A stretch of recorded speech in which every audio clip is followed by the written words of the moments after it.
Welcome to Tooth Tales series. మన training session start అయ్యే లోపల ఫస్ట్ మీ అందరికి ఒక కథ చెప్పదలుచుకున్నాను. ఒక అడవిలో ఒక నది ప్రవహిస్తూ ఉంటది. అందులో క్రొకోడైల్ ఉంది. క్రొకోడైల్ నోరు తెరిచి అలా ఉంటది కదా మధ్యలో చాలా సేపు.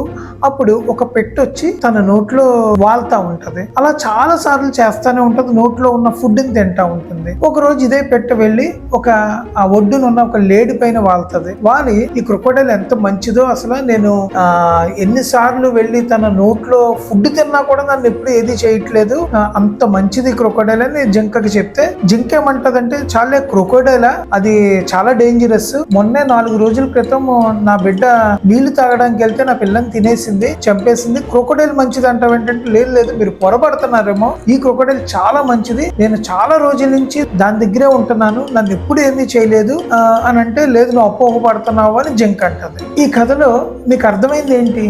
పిట్ట చాలా చిన్నది కదా సార్, క్రొకోడైల్కి ఏం సరిపోతుంది. A few moments later. It is the ecosystem of the forest, sir. Sir పిట్ట క్రొకోడైల్ నోట్లో ఉన్న ఆహారాన్ని తింటుంది. అలా పిట్ట దాన్ని నోట్ని క్లీన్ చేస్తుంది. సో పిట్ట is acting like a dentist.